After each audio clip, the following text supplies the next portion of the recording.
just wondering if your listeners know how good a football player you were. I can still see you doing that fullback, knocking those players out of the way. And that I believe I could have run behind you. I can remember when we came to center and you came fullback up there. And I saw you in the weight room and watched you work out in the weight room. But you can pick up, you were strong enough to pick up the whole weight room. I wanted to recruit you, and I ran that first thing back. Biggest mistake we ever made. The Martin Houston Show with national championship winning fullback Martin Houston, giving you 1 hour of intense, hard-hitting analysis from an insider's perspective. It's time for the Martin Houston Show on your home for Alabama sports, Tide 100.9, and streaming on the Tide 100.9 app.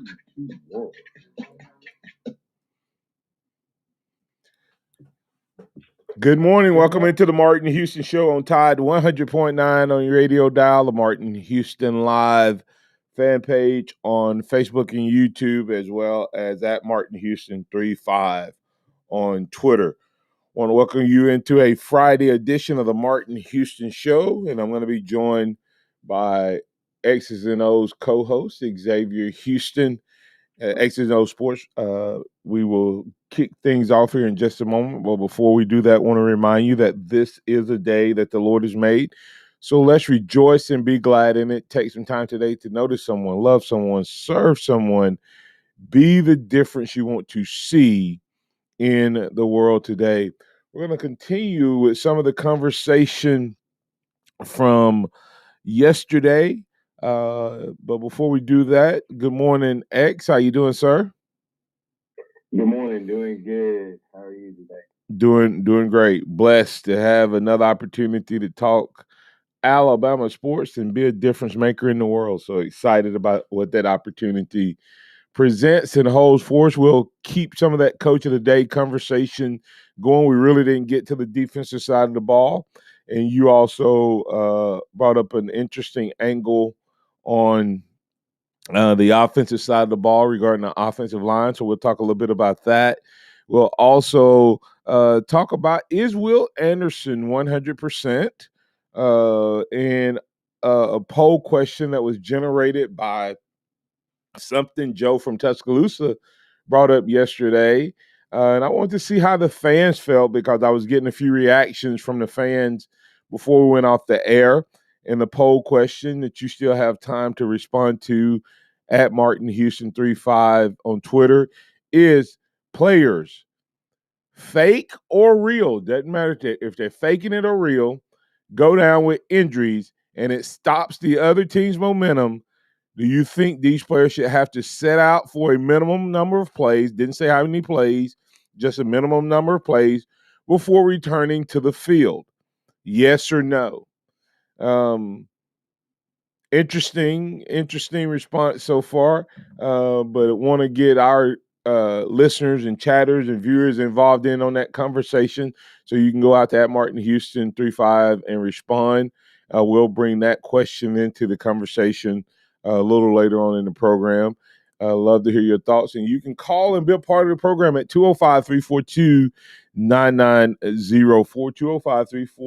205-342-9904. The Taco Casa hotline is open for business. We do have a prediction show, but I've not gotten any scores this week. We didn't have any winners from last week because we all guessed Bama. And that didn't turn out the way we expected. But if you want to get in on a prediction show this week, and we'll have B-Rob rushing yards as the tiebreaker. So a lot to do, a lot to get to in a 1 hour show. Xavier, I'll bring it back to you, and we'll start off with that conversation you had. Ekiyor seems to have fallen back into the pack and not playing at the level he did last year. You seem to think that is strictly regarding, a lot to do with the fact that he's on between Dalcourt, first-time starter, and Chris Owens, a 6-year senior, showing the importance of chemistry. Any thoughts, details, or anything you want to add to that, and why you think he's struggling because he's in that place between those two? Well, I mean, when you look at last year, you look at who he was in between. It was Landon Dickerson, who was a projected first-round pick as a center before his knee injury, and then just slightly slipped into the second round. And Evan Neal, who is a projected top 5 pick in this coming up year's draft. So you just look at the talent that was around. No, he was Leatherwood was the tackle last year, right? Leatherwood was the left tackle last year. Right. Ikio played left guard last year. And didn't Deontay Brown the right guard last year? So go ahead. Might be right. Either way, he was between two guys that one was a first round draft pick, the other one was a draft pick, and if he was on the other side, a featured first round draft pick. So it's a little bit easier to be when you don't have that type of pressure. But when you look at where Alabama has seen all of their pressure come from this year, it's been off the right end and up the middle. And so that puts him in a tough position sometimes because he's trying to figure out on these pass rushes, do I help Owen? Do I help Dalcourt? So it makes it harder. And as we said, the chemistry doesn't seem to be there. And he's almost put on an island at times, which is a bad position to be as an interior offensive lineman. Yeah, what I would add to it is his pass pro, I don't think he was ever a great pass pro guy. And I think some of that, communication that he got from Dickerson, the pass off blocks was much better. I think where I've seen him not be as good as in the run game too. And I totally believe that comes down to Dickerson. A double team with Dickerson and whoever is better than a double team up to the linebacker. What they call it's really not a true double team. It's it's a combo block where they both fire off and hit the guard and the nose tackle, or based on where the person's playing, what position the player, the defensive player is playing. Then they work up to that play side linebacker or back side linebacker. It doesn't really matter.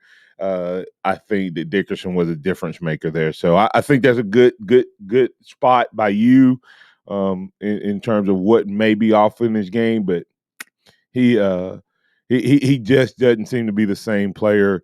And Curtis Moore said, you bring up a great point, X, about EQ, or it could be the same reason for Mechie's performance. No Waddle or Smitty.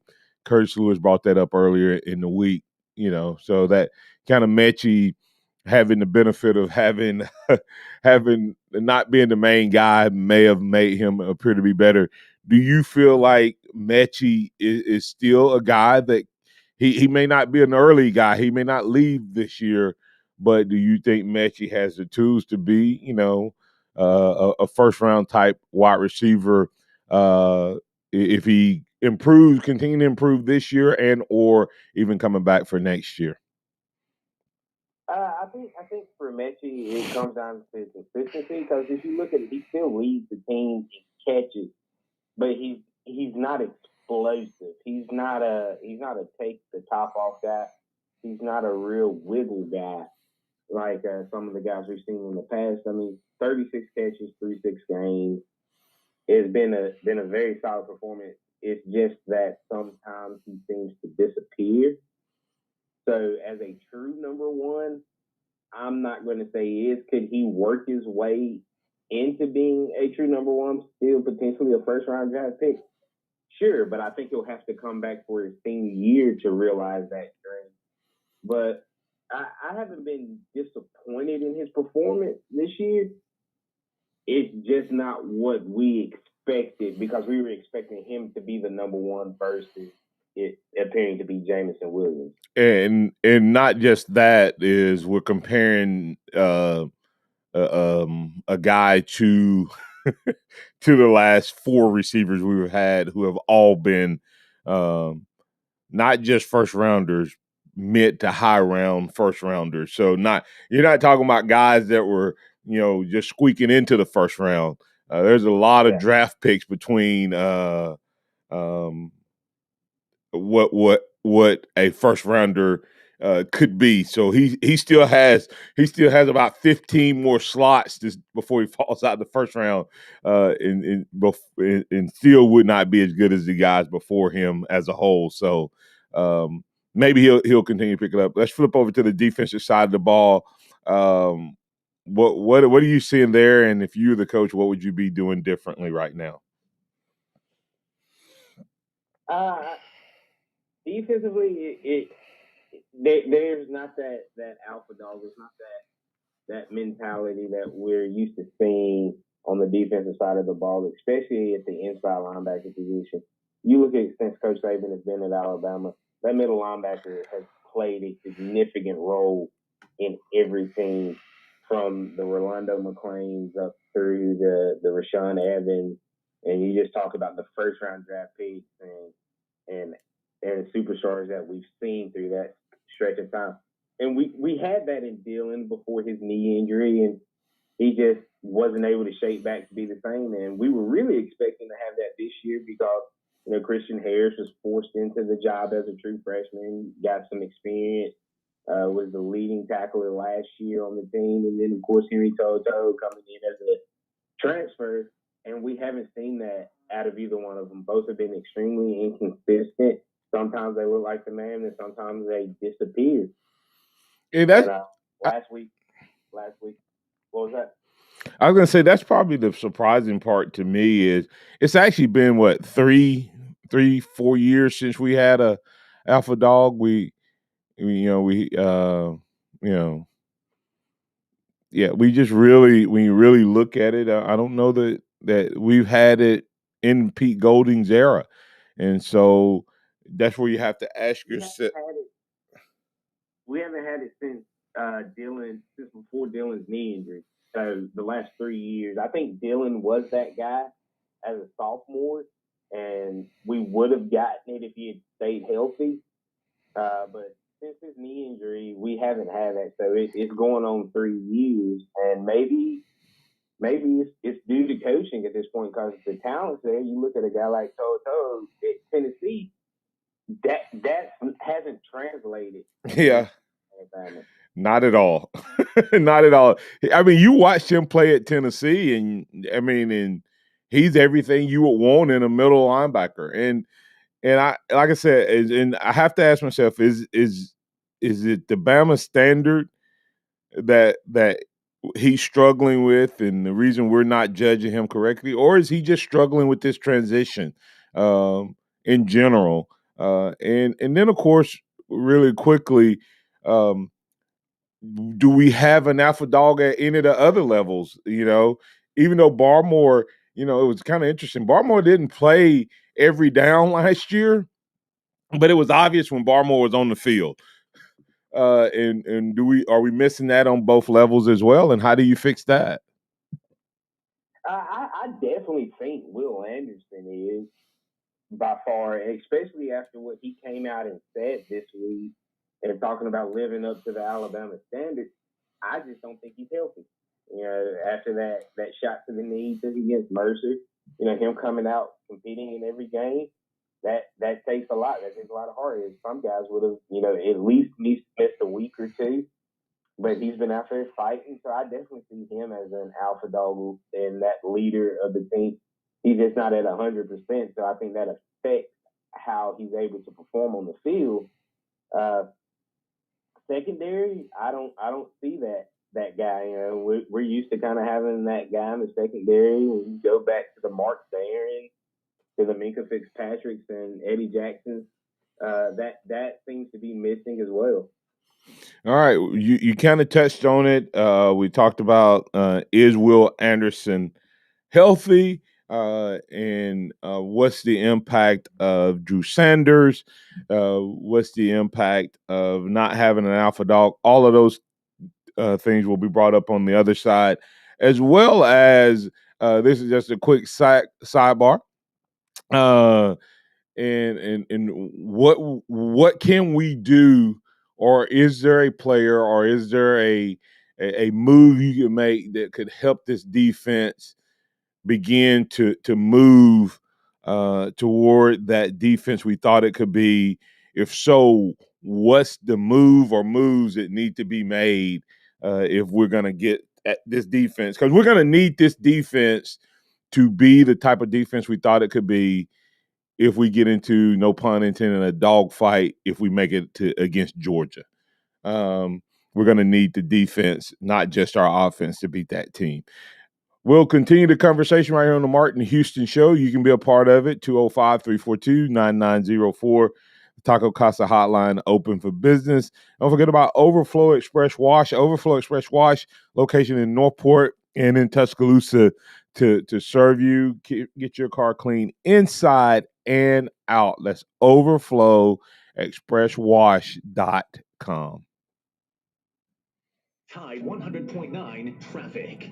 From the Townsend Nissan Traffic Center, no wrecks and traffic is light and moving well on this Friday morning. Of course, if you do see conditions, give us a call, 205-886-8886. Right now at Townsend Nissan, you can take advantage of tremendous savings. Plus, stop by and get your picture made with the real Heisman Trophy today at Townsend Nissan. I'm Captain Ray. Indeed helps find great hires fast. Indeed is your all-in-one platform for interviewing, screening, and hiring high-quality people. Visit Indeed.com/credit.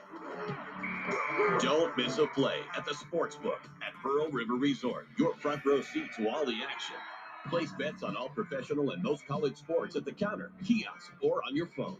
Then catch the game on one of our 20 big screens from the comfort of the newly remodeled Timeout Lounge. Plus, the PRR Sports app gives you access to live in-play sports betting.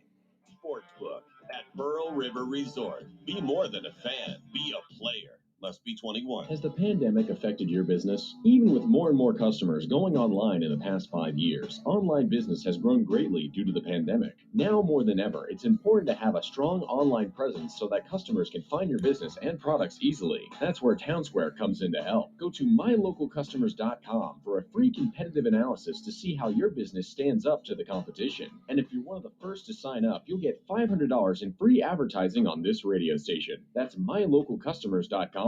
Townsquare not only can help you find more local customers online, they'll also help you grow your business to a new level. With premium website services that get you new leads every day and no contracts to sign, there's no better time to join. Not only that, Townsquare also has a dedicated marketing specialist who will be with you every step of the way, making changes that will benefit you and especially your business. It's fast, easy, and you can cancel your subscription at any time. So hurry to mylocalcustomers.com and get your $500 in free advertising today.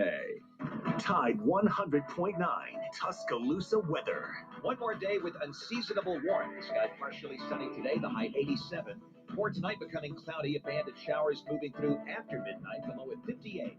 Tomorrow, a different kind of day. Sunny, breezy, and much cooler, the high at 69. I'm James Spann of the ABC 3340 Weather Center on Tide 100.9. It's 67 degrees in Tuscaloosa. Scott Smith at Sophomart Design, doing business for 17 plus years, specializing in graphic design services, commercial printing, promotional products, advertising specialties, and so much more. Basically, any and everything you would need to advertise, promote, and grow your business. Through strong partnerships, strong customer service, and creative ideas, they'll help you market and grow your business. Give Scott a call at 205-292-4680 or email scottis@comcast.net and visit them online at southmarkdesign.com.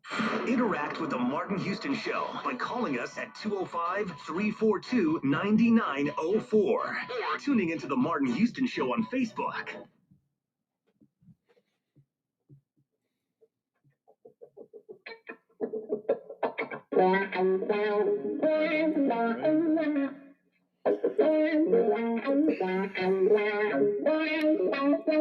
Welcome back into the Martin Houston Show. We're talking all things Bama sports and inviting you to join the conversation, 205-342-9904.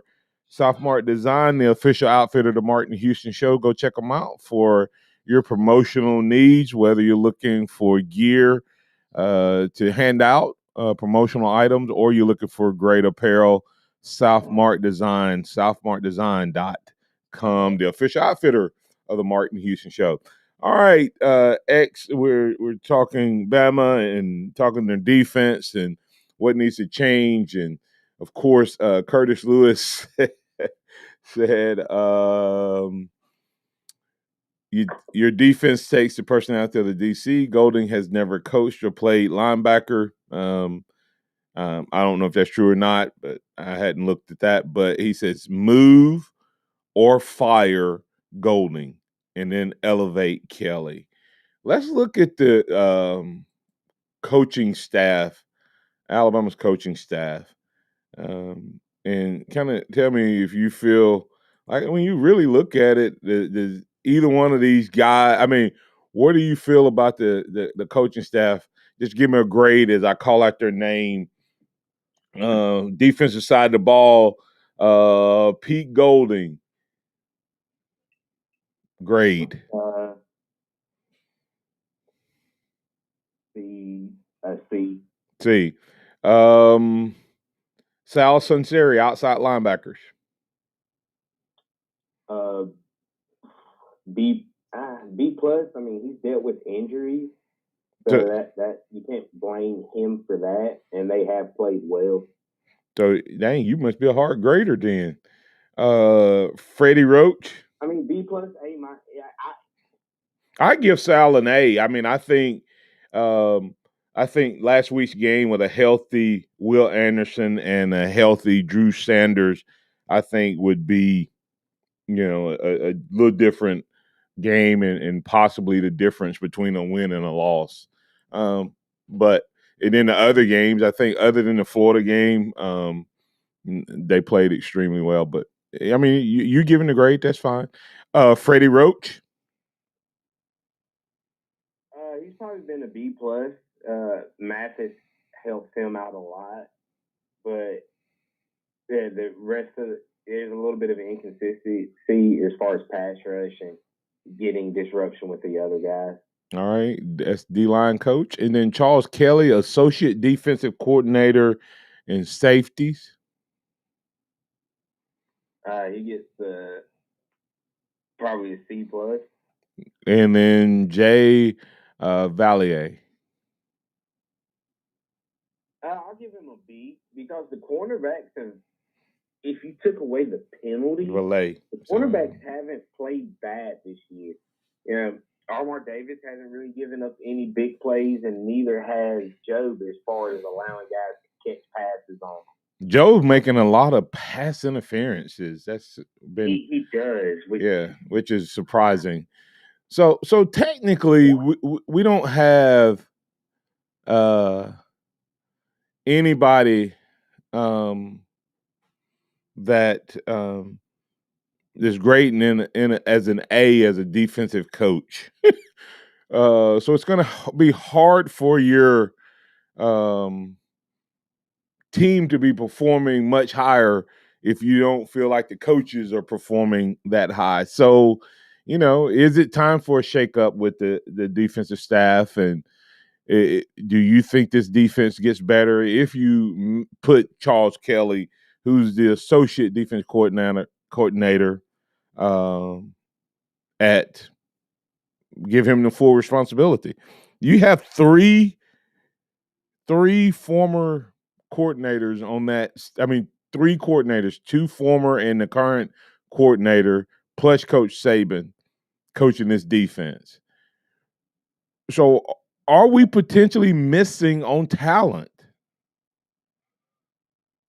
I don't know. I mean, are we missing on talent at the linebacker spot? I don't. When you look at the fact that all of these guys are high 4 stars, 5 stars when they're coming in, I don't know if we're necessarily missing on the talent or if we're not developing the talent. And if it's missing on the talent, you just have to do better in recruiting. If it's developing the talent, maybe you do need to shake things up. So think about this. Let's look at linebackers for Alabama. When you start thinking about the linebackers for Alabama and we keep waiting on things to change. You know, Christian Harris was a safety, wide receiver, tight end. I mean, he was everything but a linebacker in college.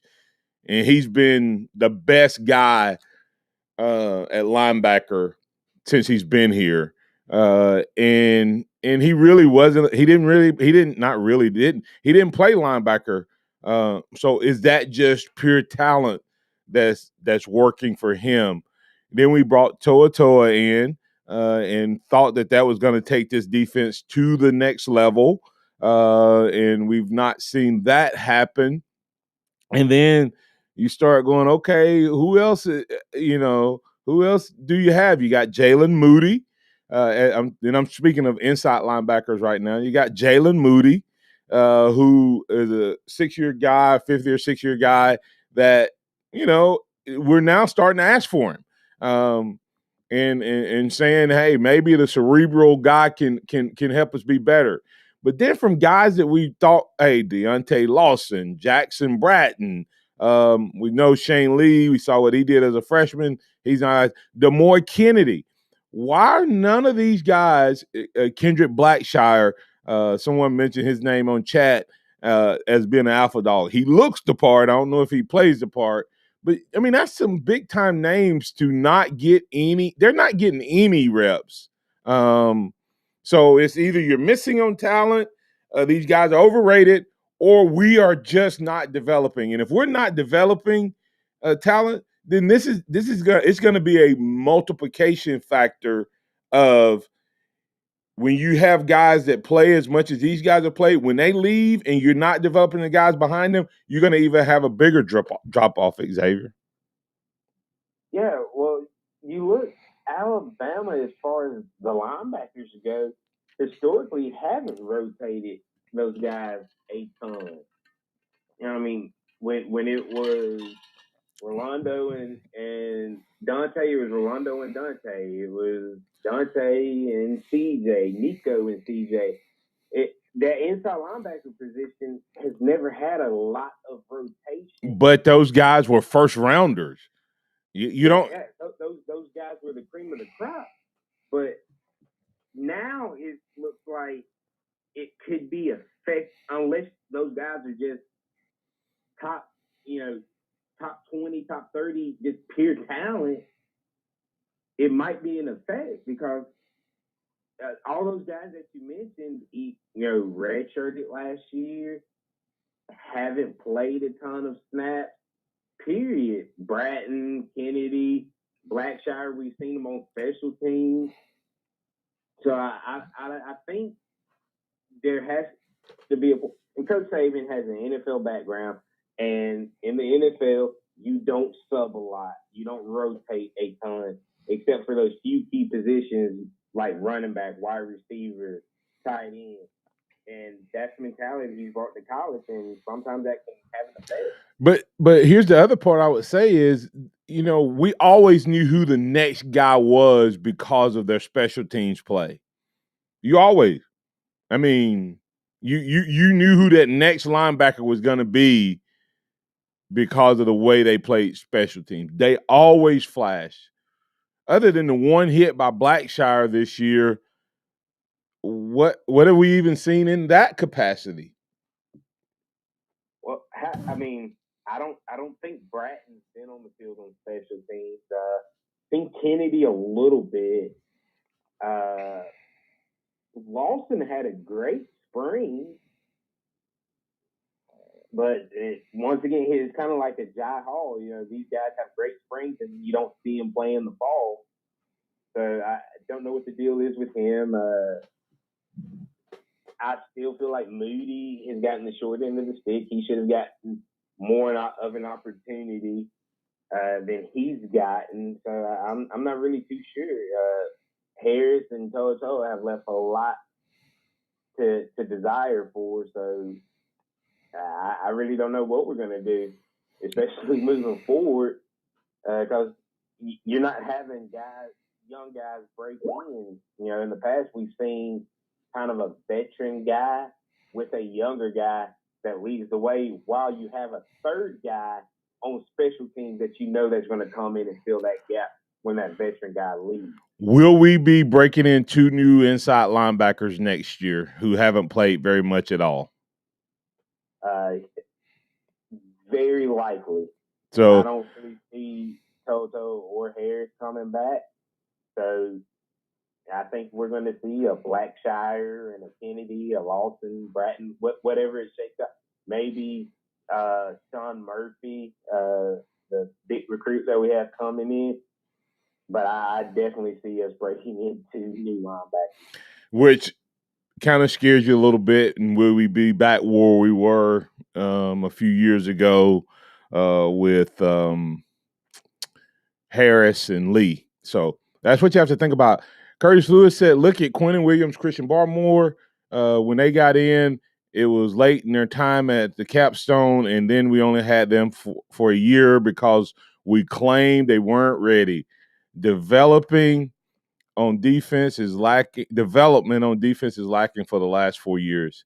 And Curtis Moore said, Shane Lee next year, question mark. I think he's falling way down the depth chart. Yeah, he seems to be. I mean, if you look at Quentin and Barmore, they weren't old guys.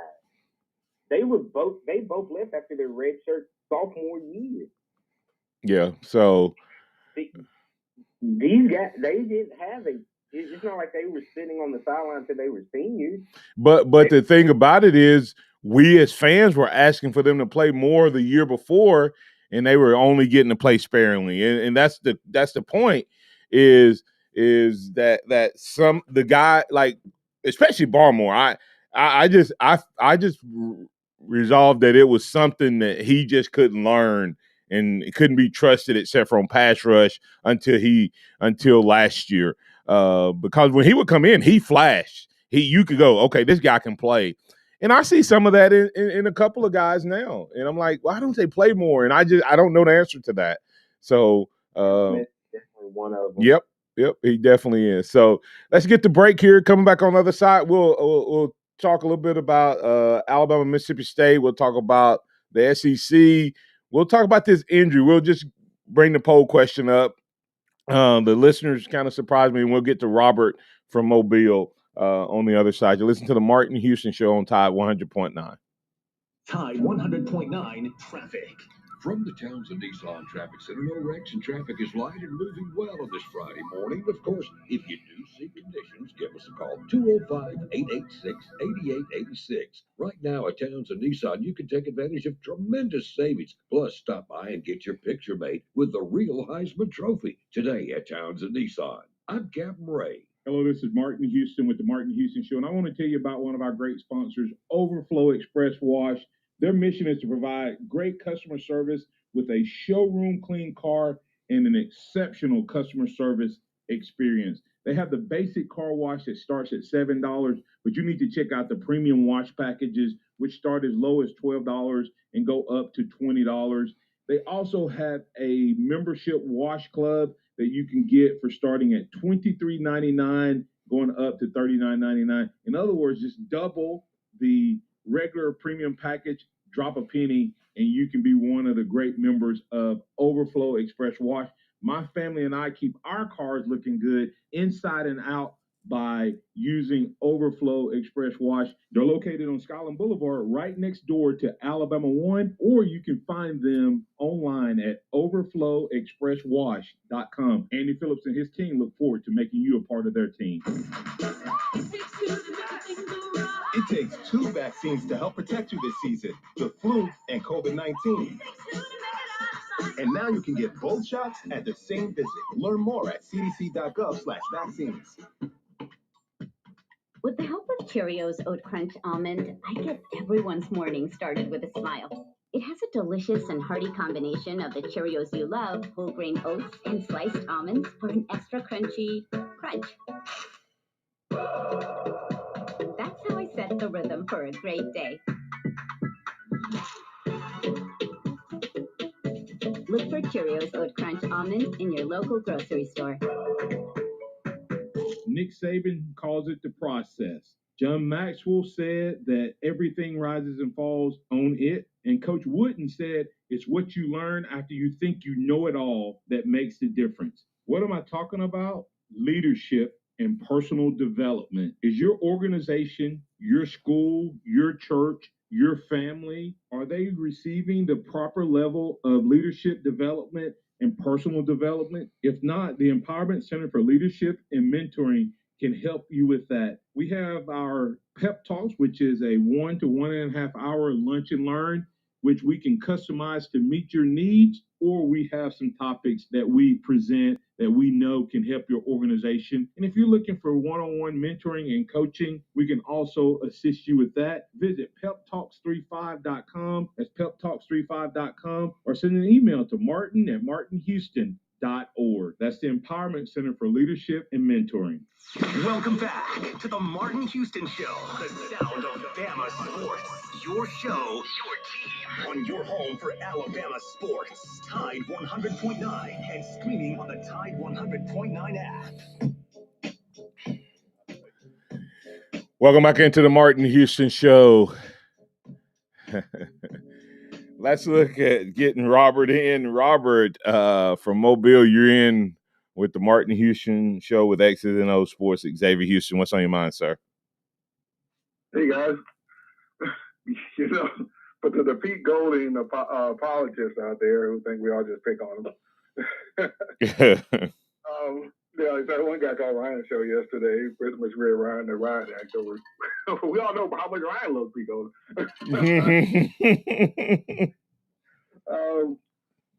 It's just that we keep saying the same things over and over again, year in, year out. And how many times have you heard of the last? How many years Pete Golding's been there? 4. 4 years. How many times we heard of the last 4 years? You can't blame Pete Golding. It gets to be an old song. And usually when we say we can't blame Pete Golding, it's because of a bad defensive performance from a previous game. Yeah. It's to become a running gag about not blaming the guy who, the linebackers were development, and all linebackers don't look good, and it just keeps doing the same thing song all over again. The only thing wrong with this team this year is we don't have an elite defense. This offense needs an elite defense. By elite, I mean a defense allowed in the top 5 on points allowed. If we were there, if the mistakes we made in that game, okay. The offense made in that game, okay, yeah, we made mistakes, but defense you still aren't going to score 30 points. We had the special teams had a big letdown, and we gave you one there, we gave you 7 there, but you're still not going to score 30 points. Yeah. The offense needs for this defense to not allow people to score 30 points. Yeah, and Robert, it's not even the 30 points to me. That's part of it. It's did you, when we went up by 7, did you feel that if our offense did not score again, did you feel like we would win that game? Or did you feel like that they would find a way to score and win the game? Which way did you feel? Right. We always feel like last year, when it gets to Ole Miss, the offense has to pull away. Yeah. The offense has to pull away. The offense has to be what pulls the team away. And that's what I felt. I didn't feel like we would win that game. When we scored and went up by 7, I still felt like we would lose that game unless we scored another touchdown or pulled away. Yeah. And even in the championship game, people say, well, Mac Jones had a bunch of stars around him, but anybody could do that. When Mac Jones lost Devontae Smith and only had a hobbling Jalen Waddle, and Ohio State scored that first touchdown in the second half, had he not marched down the field and still scored anyway, like you said, Ohio State would have came back in that game. We wouldn't have felt like the defense could hold them down. Right. Once the offense scored again, I mean, that just let the win out of Ohio State, which is what their offense last year was doing to a lot of teams. We just can't stop this team from scoring. Right. They would get deflated. But like Nick Saban said, when that Florida game that we almost lost, you gave them life. If the offense doesn't keep scoring, that gives them life because the defense won't shut them down. Right. And why it's always the same thing over and over again. Can't blame Pete Golding. That name sure keeps popping up on reasons why the defense we can't say the defense is bad, or not bad, not elite. But our defense is never bad, and that's what Pete Golding has us. We're not bad, but we can't. But we're used to elite, and we're never elite. Even by today's standards, we never reach elite. Yeah. And that's our problem. Yeah. And to me, as I said, and Xavier, you can comment and we'll let Robert go, but let Robert respond and go. But my thing is, like I said, it's not even the total number of points. It's that feeling of we can't get a stop when we have to. That I don't feel good about. I was hoping after the Ole Miss game that I would say I was gonna feel that way, but and like I said, you hate it because you go, okay, do we win that game? Does defense perform better if Will Anderson is healthy and Drew Sanders is healthy and Malachi Moore doesn't get thrown out? Yeah, we do.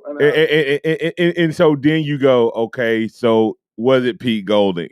And that's what happens. So the question becomes, like they say about Mac Jones, is he going to have all 5 stars in order to be an elite coordinator? And when you see all these other teams that's playing teams close and winning games and upsetting teams, and they don't have the talent we have, then that's where you have to say what's missing at the Tide. So, all right. Any other comments you got for us, Robert, before I let you go? I'll hang up and then I'll listen because I really want to hear way I'm sorry, I forgot your name for a second. But I really like your comments. I really want to listen to what you guys say. All right.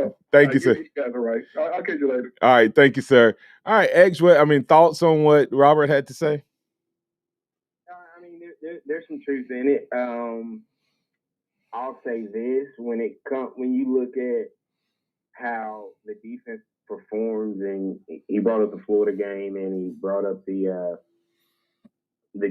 game against Texas A&M, and you look at how many times the offense put the defense in bad situations, and that plays a factor. You can go back to the Florida game, and we kind of did what we did against Texas A&M, and we didn't even try to run the ball. We kept trying to throw it and things like that, and 3 and outs, and keep giving our defense, keeping our defense on the field, which leads to players wearing out, getting tired. And then you look at the Texas A&M game, and Bryce Young with the handoff to Bryant, where he literally puts the ball up on his neck. Yeah. On 3rd down, that gives him a short field and situations like that. So it's definitely, this Alabama defense isn't what we thought they were going to be or what we were hoping due to the Alabama standard. But then you also have to look at the offense can't put the defense in bad situations. And that's one of you look at every game Alabama's lost over the last 10 years, and normally the offense, regardless, has put the defense in bad situations. Yeah, and I think that's what he's saying. So when you really think about it, we have to have elite offensive performances. I mean, all of those things you just said happens, week in and week out for most teams, and that's why they call it a team sport. Nothing like football, where all 3 units of the game, one can be off and the others can play perfect and still cost you a game. So let's quickly get your thought. What do you think? How do you think people felt about the injury question about players? It started from Joe from Tuscaloosa saying people taking a dive. And and then if someone gets injured, that they have to go out and sit out. Some people said 3 plays, some people said 4. What are your thoughts on that? My thoughts on it, all right, it's kind of a hard thing to do, and it messes with things if a guy, like you said yesterday, gets a senior and has to miss a play or maybe two, and he's able to shake it out and get back out there. So I don't think everything will be done, but from a fan standpoint, of course, people probably kind of agree with it because you're like, oh, it's only happening to us. We're the top dog. Everybody would try to stop our momentum and stuff like that. So I'm probably going to say people agree with it. Yeah, people agree with it, and C.J. Watson called it the hack-a-shack of college football. But that brings up an interesting point. If you put the rule in, is it every injury? Is it within 2 minutes? Is it offense and defense? Because right now, I think, get me wrong, if an offensive player goes down, is there a 10-second runoff if they go down within like the last 2 minutes? Or penalty?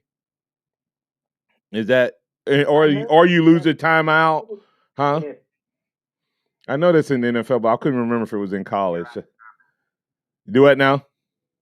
They do it in the NFL if they're out of timeout. Yeah. I'm not sure if they do it in college. Yeah, so you can do it, and you have to if you have a timeout, it's a runoff whether you have a timeout or not. You can use the timeout to stop it. But but the people voted 89% in favor of players having to go to the sideline if it's fake or real. And like I said, is it offense or defense, or is it both? Do you just because most people were thinking about this question because when it's the defense using it as a weapon, you don't see the offense really use it as a weapon. But I guess you could if you were the offensive team, if you didn't have a timeout. I think that's why it's a runoff on the offense is you can use it like a timeout. A guy goes down as an injury so that you have to stop the clock. You can get another play in, but now there's a 10-second runoff, I think, for the offense. But either way, I thought that was an interesting thought process because it's totally different than what I would think. I would not want there to be a minimum number of plays because I know guys can legitimately get hurt. And then by the time they get off the field, they're ready to come back, a play or two later. So the one play, it's already one play minimum. I guess we're talking about bumping it up to 2, 3, 4, something like that. So coming back on the other side, get your thoughts on Mississippi State versus Alabama. And, of course, at least a big showdown of the undefeateds of the SEC East, Georgia, and Kentucky. More conversation with X's and O's Sports, Os-Xavier Houston, right here on the Martin Houston Show. Tide 100.9 traffic. From the Townsend Nissan Traffic Center, no wrecks and traffic is light and moving well on this Friday morning. Of course, if you do see conditions, give us a call, 205-886-8886. Right now at Townsend Nissan, you can take advantage of tremendous savings. Plus, stop by and get your picture made with the real Heisman Trophy today at Townsend Nissan. I'm Captain Ray. Here's what's trending on the Tuscaloosa thread. Good Friday morning, 22-year-old Garrett Edward Pritchett was traveling on Dogwood Trace Road outside of Gordo yesterday around 5:15 when his pickup left the road. It struck a ditch and overturned.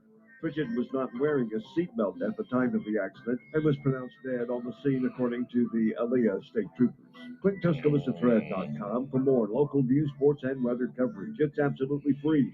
On Hartley, Town Square Media, Tuscaloosa. Hello, this is Martin Houston with the Martin Houston Show, and I want to tell you about Tuscaloosa Custom Curbing. If you're looking for a way to add value to your home, make your flower beds pop, make your landscaping stand out from your neighbors, then Tuscaloosa Custom Curbing can help you do just that. They have numerous styles, but they feature the Moroccan Stone Curb Series, which includes 4 great styles and unlimited color choices. That's Tuscaloosa Custom Curbing. They are the one that can help you stand out from your neighbors. Tuscaloosa Custom Curbing, 205-331-6823. You may also find yourself with the need for a custom size stone or custom shaped stone. Then Tuscaloosa Custom Curbing can help with that as well. Paul Fuller and his team are waiting on your call right now for that free quote. And if you tell them that Martin Houston with the Martin Houston Show told you to stop by, you'll get a big discount. So call Tuscaloosa Custom Curbing at 205-331-6823 or visit them online at Tuscaloosa Custom Curbing LLC. Get that satisfying crunch.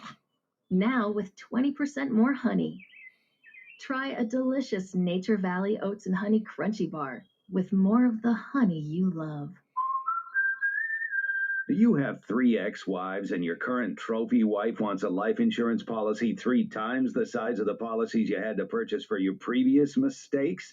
If so, you need to call Big Lou at Term Provider, 800-777-1225. Big Lou is intimately familiar with your problems, and if you're 50 or 60 years old and in reasonably good health, a $1 million policy should only cost about $100 to $200 per month. Big Lou may have a solution for your previous policies as well. You may even save enough money to lighten the load on your new $1 million policy. Remember, call Big Lou. He's like you, except he's only on number 2. Call Term Provider at 800-777-1225. That's 800-777-1225 for $1 million in term life insurance that you can live with. Call Big Lou at 800-777-1225. 800-777-1225. The sound of Bama sports. Your show, your team. The Martin Houston Show on your home for Alabama sports. Tide 100.9 and streaming on the Tide 100.9 app. All right, Martin, you hot? 3, 2, 1. We're back, and this is the fourth quarter. 2-minute warning of the Martin Houston Show presented by Alabama One Insurance. Xavier, tell our listeners where they can find you, sir. Yes, sir. Find me here on Facebook at X's and O's Sports, as well as the same handle on Twitter, TikTok, Instagram, Facebook, and all podcast streaming services. All right. Real quick, C.J. Watson said he had read an article about, I guess, someone writing a story if Bama moves on. And he said not that he wants this guy, but a candidate raised and piqued his interest was the DC at Coastal Carolina. His numbers were outstanding. They beat 2 top 25 teams, were solid in every area, and he's not doing it with 5 stars. And they're tracking equal to the last couple of years so far. Not saying he should be the next guy, but my interest was piqued. Curtis Lewis replying, mine would still be Pruitt because he coaches linebackers and Charlie Strong, who is familiar with the players and has Saban's trust. Pruitt's not coming back right now until he gets his stuff cleared through NCAA, so I don't think that's going to happen anytime soon. So we'll see what happens there. Hey, and a guy that no one talks about that Saban looked at trying to Joe, and correct me, didn't he at least bring DJ Durkin into town, and it was still too close to the incident up at the school? I think so. I don't know what the timetable on that whole thing. I think it was the year after or that summer, but I think he brought him in. He didn't. He never said he was interviewing him, but he may be another guy that you might look at. But who knows? Let's talk about Mississippi State. Alabama is going to have their hands full from a passing game standpoint. What do you see Alabama being able to do against this Mississippi State team that somehow, some way found a way to beat Texas A&M? I think if I was Mississippi State, I would attack Alabama almost the exact same way Texas A&M did. Last week on my show, I talked about going after our linebackers with the running backs and tight ends. And if you go back and look at Texas A&M's game plan, that's exactly what they did. Between Spiller, Achan, and Weidemeyer, they had over 150 yards receiving, as well as 2 touchdowns on the offensive side, and of course Achan with the kickoff return. Their number 2 pass catcher is tied with their running back, both of their running backs. So I see that being a big part of how they attack. But if Alabama's got to key in on those guys, not let those guys be a huge part of the game plan, and make Mississippi State beat us on the outside. Yeah, and do you see us running a lot of man or zone? Because Mississippi State loves to run crossing routes and drag routes and make you chase receive what they call mesh routes, where the guys run routes really close to each other and kind of rub you off or make you chase all the way across the field. Do you see Alabama going more of zone or more man against this team to help eliminate the mismatches that happens with running backs and wide receivers? I mean, running backs and tight ends. I would definitely go zone this week because, as you said, a lot of the mesh rub routes that they run give the running backs out in the flat, so you're not chasing the entire game, but you're able to break down and stay in front of guys. So zone is probably the best way to attack it, but you have to honor your zone. And not do things kind of like we saw Helms do, which gave us a touchdown to Guatemala. How many defensive linemen will we play Saturday? Mississippi State throwing 50-plus passes a game on average. Oh, man. Because that's, to me, if we let him sit back there, zone or not, if we don't keep constant pressure, that could be impactful. Oh, definitely. And they have a left tackle who's a potential first-round draft pick. So I say attack the weaknesses on their D-line and keep those guys fresh throughout the course of the game. Yeah, we'll see if we're able to do that. What you got for Mississippi State? I said last night, 52-24. I don't think their defense is going to be able to stop our offense. They run a similar defense to Ole Miss, and we were able to move the ball and put up points on them, so 52-24. I got Bama bouncing back as well. I think Bama gets in that 55 to 63 range, and I think defense bounces back as well, holding this Mississippi State to no more than 17 points. Who you got, Georgia or Kentucky? Do the Wildcats upset the Dogs? I want to see Kentucky pull this one off, but honestly, for Alabama's hope, I hope Georgia keeps winning until we have the opportunity to play them. So I'm going with Georgia. All right. I think Georgia wins. I think Kentucky makes it interesting early because of their defense. I don't know if their offense can get anything going. So we'll watch both of those games and the rest of the SEC and be back here to talk about it on next week. That's X's and O's Xavier Houston, and you can find him on Facebook as well as where all other platforms where podcasts are offered. X's and O's Sports Xavier Houston. I'm Martin Houston. That's Joe Gaither behind the glass.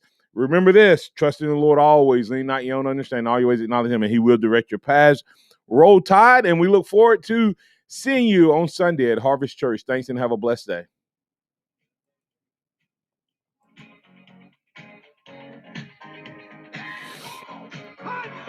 Thank you for listening to the Martin Houston Show on your home for Alabama sports. Tide 100.9. Thanks, Joe. Have a good one. Tide